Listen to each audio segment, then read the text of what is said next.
경제 소식을 빠르고 친절하게 전달해 드립니다. 오늘 굿모닝 경제는 한양대학교 경제금융대학 이정환 교수와 함께합니다. 어서 오십시오. 어서 오세요.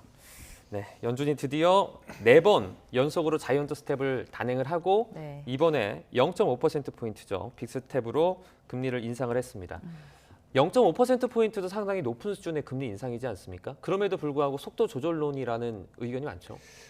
예, 사실은 0.5%도 굉장히 높은 수준이죠. 일반적인 통화 정책을 봤을 때는 0.25% 정도 금리를 조정하면서 경기가 어떻게 되는지 보고 하는 게 정상이라고 말씀드릴 수 있는데 0.5%포인트 자체는 굉장히 큰 수치다. 그리고 그만큼 물가 상승 압력이 크다라는 것을 말씀드릴 수는 있겠습니다.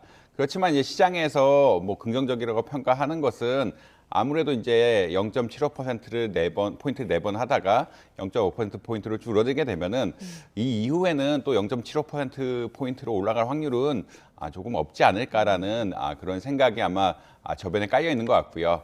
사실 이렇게 시장이 금리 충격을 주면은 경기에 안 좋은 영향이 보통 1년 정도는 이상 돼야 나타난다라고 이야기하고 있거든요. 그러니까 이제 이 나쁜 것들이 나타나기 시작할 거라고 예상을 하면서 조금 속도를 줄이는 것이 아니냐.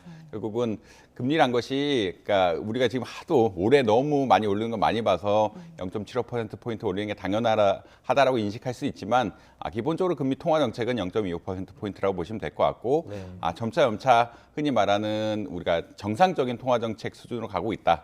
이런 상황이기 때문에 어떻게 긍정적인 시그널을 볼 수 있겠다라고 말씀드릴 수 있겠습니다.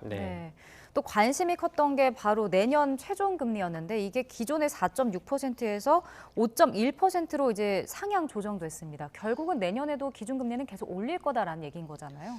예, 사실 내년에 금리가 떨어지긴 쉽지 않을 것 같다라는 사실 평가가 계속 있는 것 같고요.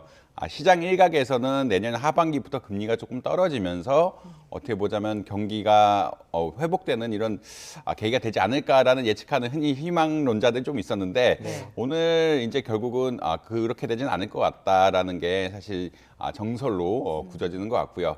5.1%란 것은 일부는 5.0%, 일부는 5.25%포인트를 어떻게 지지를 하면서 그 사이에 이게 중앙값이란 것은 그러니까 죄송합니다. 평균값이란 것은 전체 평균이기 때문에 내년에 금리가 5.0%나 5.25%일 확률이 굉장히 높다라고 일단은 인식을 많이 하고 있는 것 같습니다. 아무래도 지금 물가 상승 압력이 지금 그러니까 7%대로 계속 높게 나오면서 그걸 줄이기가 쉽지 않고요. 그다음에 노동시장 자체가 계속 흔히 말하는 수요가 많아서 임금이 떨어지지 않고 있다라는 이런 사실들 때문에 임금이 올라가게 되면은 아무래도 요번에 뭐 소비자 물가지수 할 때 역시 임대료가 많이 올라갔다는 이야기를 하는데 임금이 올라가고 임대료가 올라가고 이런 서비스 요금들이 올라가고 이게 연쇄적으로 계속 올라갈 수밖에 없는 상황이라 그렇게 빨리 떨어질 것 같지 않다라는 어떤 시각들이 연준에 전반적으로 퍼져 있는 것 같고요. 이에 따라서 금리를 내년에 조금 더 올려야 되지 않느냐. 결국 올리면서 내후년엔 조금 떨어질 것 같다라고 또 이야기하고 있긴 한데 1% 정도 내후년에 떨어질 것 같다라고 뭐 그 사람 평균적으로 봤을 때는 그렇게 이야기하고 있긴 한데 내년에는 아마 금리 내리기가 쉽지 않지 않을까라고 많이들 평가를 하고 있는 것 같습니다. 네, 그 파월 의장의 기자회견을 좀 들어봤을 때 그 회의 다음에 기자회견을 하지 않았습니까? 그러면 그 의중에도 내후년 정도에 떨어질 것이다 이런 걸 좀 추측할 수 있나요? 사실 그런 이야기는 없었고요. 지금은 인플레이션이 파월 의장이 한 얘기는 10월하고 11월 인플레이션 지표가 기대보다는 좋았기 때문에 희망적인 시그널을 준다라는 이야기는 하지만 우리가 데이터로 확인하기는 아직 증거가 부족하다라는 이야기를 하고 있거든요. 증거가 부족하기 때문에 인플레이션이 잡혔다라고 하기에는 아직 시기상조다라는 이야기를 강조를 했고 이렇기 때문에 사실 주식시장에 오늘 평가가 그렇게 좋지는 않은 이런 상황이었다고 말씀드릴 수 있겠습니다. 결국은 그 금리 인하 시점은 특정하기 좀 어려운 겁니까? 특정하기는 어렵고 이제 연준의 어떻게 보면은 그 19명의 멤버들이 결국 금리 인하를 언제쯤 할 것인가 금리에 대한 예측표죠. 그런 걸 점도표라고 이야기하는데 2025 내년에는 이제 5.1% 올랐다가 내후년에는 이제 4.1%포인트로 4.1%로 떨어진다고 이야기하고 있기 때문에 내후년쯤 시작되지 않을까라고 생각은 하는 것 같습니다. 그렇지만 이것도 약간 통계 오류라고 이야기하는데 이건 다 평균값이죠. 내년에도 5.25%보다 높을 거다라고 이야기한 분들도 한 11명 중에 7명이 넘거든요. 그러니까 굉장히 더 올릴 수도 있는 것 같고 더 낮출 수도 있는 것 같고 그래서 전반적으로 이렇다라는 거지 이게 확실한 값은 아니다. 그리고 내 후년에 반드시 떨어진다는 이야기도 아니고 이것은 결국 데이터가 받쳐줘야 되는 이야기다. 모든 지금 통화 정책이 그냥 예측을만 가지고 하는 것은 아니고 물가 지수라든지 경기 동향 그리고 아까 노동시장의 지표들이 얼마나 안정되느냐에 따라서 빨리 내릴 수도 있고 뭐 천천히 내릴 수도 있기 때문에 이런 것을 전반적으로 봐야 된다라고 말씀드릴 수 있겠습니다. 네. 지금 언급을 해주셨는데 파월 의장이 그럼 언급한 그 더 많은 증거가 필요하다라는 게 결국 경제 지표 같은 걸 말하는 건가요? 특히 중요하게 볼 수 있는 것은 노동시장 지표라고 이야기할 수 있겠습니다. 계속 미국의 문제는 흔히 말하는 베이비 부머들이 은퇴를 하면서 노동 공급이 줄어들고 그렇지만 일자리들이 온쇼링으로 이야기하죠. 네. 미국으로 공급망을 다시 모으게 되면서 일자리 수는 계속 늘어나고 있지만 일할 사람 없는 이런 상황들이 발생을 하고 있는데 이렇게 되면은 흔히 말해서 구직에 비해서 구인이 너무 많기 때문에 임금이 올라갈 수밖에 없습니다. 아까 임금이 올라가게 되면 아무래도 물가 상승 압력이 커질 수밖에 없고 연준이 목표라는 2% 물가 수준 달성하기에는 시간이 많이 걸릴 수밖에 없거든요. 그래서 네. 노동시장 지표가 결국은 안정이 어느 정도 돼야 흔히 말해서 임금이 계속 예측보다 높게 올라가고 있는데 임금 상승폭이 줄어들기 시작해야 임대료 같은 것도 줄어들고 임대료가 줄어들어야 서비스 요금도 줄어들고 이런 전반적으로 안정이 될 수가 있기 때문에 결국 봐서는 뭐 이 노동시장 지표 같은 어떻게 보면은 경제 성장률 지표도 중요하지만 노동시장률 지표가 아마 중요하지 않을까 이렇게 예측하고 있습니다. 네. 네. 이제 빅스텝으로 금리 인상의 폭은 좀 줄었지만 내년에도 금리 인상 계속될 것이다. 이런 소식에 지금 뉴욕 증시는 하락 마감을 했어요. 예, 아까 말씀드린 것처럼 가장 증시가 안 좋아했던 어떻게 보면은 증권가에서 좋아하지 않았던 부분은 아직 증거가 없다라는 이야기였거든요. 결국은 뭔가 희망적인 시그널을 줬어야 되는데 10월, 11월, 12월, 그러니까 죄송합니다. 10월, 11월 물가 지표를 봤을 때 네. 앞으로 조금 하강할 것이라는 기대감이 생겼다. 뭐 이런 식의 발언이 나왔으면은 사실은 뭐 자본시장에서 긍정적으로 받아들이고 어떻게 보면은 금리가 조금 빨리 떨어지지 않을까라는 희망적인 기대를 할 수가 있는데 지금 10월, 11월 지표가 나왔지만 아직 이게 확정적인 증거는 전혀 아니고 내년까지 열심히 싸워야 된다. 흔히 말하는 이 물가 상승률을 적극적으로 견제해야 된다는 이런 이야기가 나왔기 때문에 네. 주식시장에서는 어떻게 보면은 고금리 상황이 계속되는 것이 아니냐. 이렇게 고금리 상황이 계속되면은 아무래도 주식시장은 부정적인 영향을 받을 수밖에 없거든요. 특히 이제 기술재 같은 것들은 금리가 낮을수록 이제 평가가 높아지게 되는데 이런 주식시장 특히 나스닥 같은 시장을 중심으로 주가가 많이 떨어졌다라고 보시면 될 것 같습니다. 네. 일단 연준이 통화 긴축 속도를 좀 줄이면서 한국은행도 기준금리 인상 부담은 좀 줄어들게 된 것 같거든요. 내년 첫 금통위에서 그럼 0.25%포인트 정도 올릴 것으로 봐야 할까요? 예, 사실 이제 한국이 빅스텝을 더 단행하기는 쉽지 않은 상황이다라고 말씀드릴 수 있겠습니다. 계속 사실 뭐 금융위원회라든지 이렇게 시중에 금리를 올리지 말라라고 이야기하고 있거든요.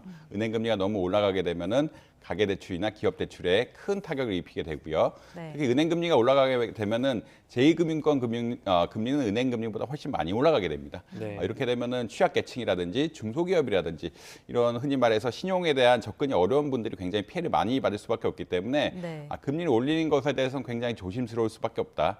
특히 0.5%를 더 올리게 된다 그러면 이자 비용 자체가 굉장히 큰 수준이 올라갈 수밖에 없기 때문에 부담이 된다라고 말씀드릴 수 있겠고요. 네. 그래서 이제 뭐 올해 빅스텝을 2번 단행했으니까 내년에는 아마 빅스텝의 가능성은 거의 없을 거라고 보시는 게 맞을 것 같고 네. 그렇지만 아직 물가 상승률 자체가 5%대로 안정이 되고 있지는 않기 때문에 물가 상승을 감안하고 그다음에 미국이 금리를 0.5% 정도 올릴 거고 내년에도 고금리를 유지한다는 이런 상황들을 감안해 봤을 때는 네. 우리나라도 베이비 스텝 흔히 말하는 0.25%포인트 정도는 따라가야 된다라고 보는 게 아마 맞을 것 같습니다. 왜냐하면 네. 외환시장 같은 것들이 뭐 안정돼 가고 있지만 여전히 뭐 금리에 따라서 외환시장의 변동성이 커질 수도 있는 상황이기 때문에 전반적으로 봤을 때는 금리를 이제 낮게는 조금씩은 오르긴 하지만 어찌됐든 한 번 정도 혹은 2번 정도는 더 올리는 내년에 더 올리는 상황이 발생하지 않을까 이렇게 예측하고 있습니다. 네. 지금 한은이 최종금리 기대 수준을 3.5%로 밝힌 바 있는데요. 뭐 다양한 변수가 있겠지만 지금 이 정도 수준이 뭐 조금 변동이 필요하다고 생각하세요? 아니면 좀 적절하다고 보십니까? 사실은 한국은행 입장에서는 금리를 안 올리고 네. 경기가 어떻게 보면 흔히 말하는 물가 상승률이 완화된다면 제일 좋은 상황이긴 합니다. 아무래도 우리나라 지금 최근 2010년대부터 자료를 보게 되면은 생산성이란 게 많이 떨어졌거든요. 생산성이란 것은 결국은 기업의 수익률인데 이렇게 수익률이 많이 떨어진 기업이 늘어나고 부채 역시 많이 늘었다라는 게 흔히 말하는 트렌드라고 이야기합니다. 계속 부채도 늘 것 같고 수익률도 떨어질 것 같은 이런 트렌드가 있기 때문에 금리를 많이 올리는 것은 부채 부담을 늘리고 수익성은 더 떨어지기 때문에 흔히 말하는 기업의 부도 확률을 키우게 되고요. 네. 실제 부실이 났을 때는 연쇄 부실, 연쇄 부도라고 보통 이야기 많이 하죠. 한 기업이 무너지게 되면은 다른 기업들도 무너질 가능성이 있기 때문에 금리를 안 올리는 게 가장 좋긴 합니다. 금리를 안 올리는 게 좋고 그것을 최소한의 수준으로 올리는 것들이 결국은 지금 한국은행의 목표라고 이야기할 수 있는데 네. 지금 인플레이션이 아직까지 잡히지 않고 있긴 하지만 향후 그렇게 단기간에는 그렇게 인상 압력이 또 없는 것 같아서 어떻게 보자면 3.25%, 3.5% 이 수준이 크게 부정적인 수준은 아니다라고 아마 인식을 하시면 될 것 같습니다. 그래서 한국은행도 금리를 올리고 싶어서 올리는 건 전혀 아니거든요. 지금 우리나라의 가장 큰 문제는 가계부채, 기업부채, 정부부채, 부채가 모두 많다는 것이 가장 큰 문제고요. 네. 이런 것들 부담이 가게 되면은 특히나 기업 쪽에 부담이 가기 시작하면은 연쇄 부도가 이어지고 연쇄 부도가 이어지면은 고용에 대한 부담이 이루어지고 고용의 부담이 늘어나게 되면은 결국 수요가 줄어들게 돼서 이제 경제가 흔히 말하는 악순환에 빠지는 이런 그냥 시퀀스라고 얘기하는 순서로 갈 수가 있기 때문에 그런 것을 좀 배제하는 것이 가장 좋은 것이고 그렇기 때문에 뭐 금리를 3.5%라고 이야기하고 있지만 뭐 내심 되도록 안 올렸으면 좋겠다라고 하는 게 아마 한국은행의 바람이라고 보시면 될 것 같습니다. 네. 네. 자, 최근에 그런가 하면 환율은 안정세를 보이고 있습니다. 어제 이제 1,200원대로 다시 떨어졌는데 킹달러 현상이 이제 잠잠해진 걸까요? 어떻게 될까요? 예, 어제는 사실은 미국의 소비자 물가 지수가 긍정적으로 나오면서 기대보다 조금 낮게 나오면서 금리 인상에 대한 어떤 미국의 금리가 덜 올라갈 것이다라는 이런 기대감이 형성이 되면서 네. 원달러 환율이 좀 떨어진 경향이 있긴 하거든요.